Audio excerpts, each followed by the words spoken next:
Okay, I'd like just to talk briefly a little bit about Eileen and the grit bin. A lot is being written about the impact of austerity on public services, and some respected commentators are saying that by 2031 demand for adult care will consume most of the council's budget, leaving nothing for things like libraries, street cleaning, refuse collection, roads and buses. At present, through prudent management, the council has protected its services, but there are obviously some tough choices on the horizon. So how can we do more, and how can we increase resources in times of austerity? Well, perhaps it's time to meet Eileen and her friend Bill. Here's Eileen.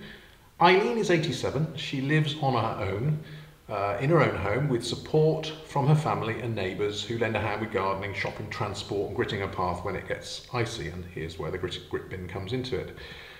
Bill was diagnosed with dementia in 2007. He lives at home with support from his wife Carolyn. He goes to the Forget-Me-Not Centre twice a week, and this gives Carolyn the break she needs to help her to keep going. And why is this important? Well, Bill and Eileen live independently with help from relatives, neighbours and volunteers, and they don't depend upon the council. And it's obvious that most social care, and some say up to 70% of social care, is provided freely in this way at no cost to the state. And this is called social capital. So by increasing social capital, we can reduce demand for public expenditure. But of course, how do we do that? Well, we've already seen examples of social capital at work in Wiltshire. And there are 300 volunteers now trained and working in Wiltshire's libraries, enhancing services and saving over £500,000 every year. We also have 300 volunteers now operating community speed watch schemes, and they are reducing speeds and saving lives all over Wiltshire. And without the volunteers, we could not provide these services, but of course this is only the tip of the iceberg. Communities are leading the way right across the county, and there are some fantastic community-led projects in Wiltshire.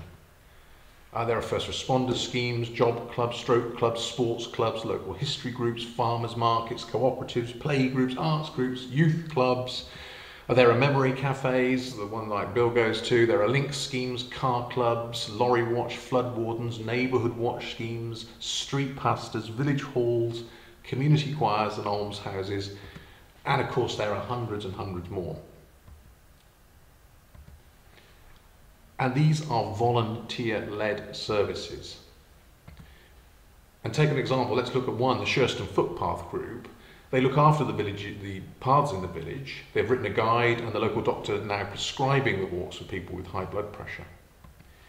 And in Westbury, we have the Crosspoint Centre, which is a voluntary group providing daycare support and advice for the most vulnerable members of the local community.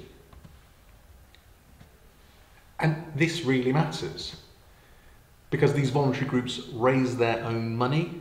They don't rely on public funding. And the things they do, they really work. With support and encouragement, communities can start up and run their own successful projects just like these.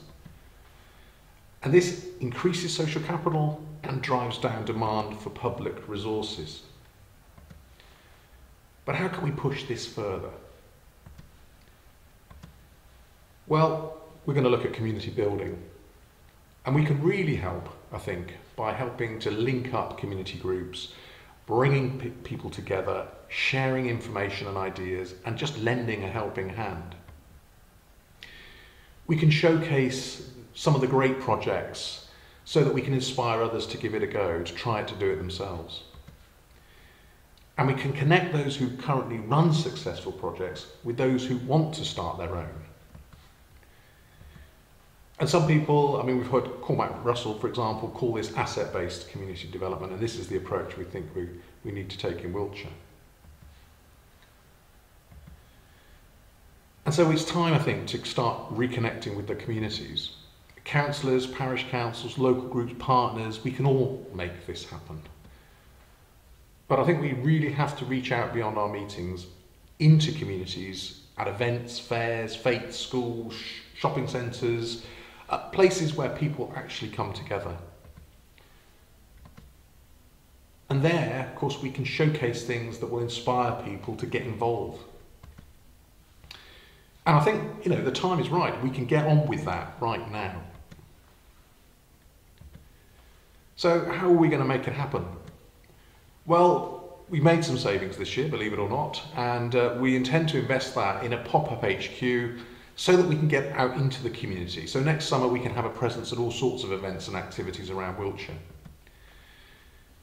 And we will work with WFCAP to get resources online to help people create new projects. And we will work with those who have set up inspiring projects and encourage them to help others follow the lead. Things like, of course, this wonderful Bradford-on-Avon Community Agricultural Scheme. And in that way, of course, we will be able to help more people like Eileen and Bill. So this is really all about transforming the way we deliver our services, the way we think about our services. And transforming services is not easy, but it has worked for the libraries, and so it can work for other services. We know that.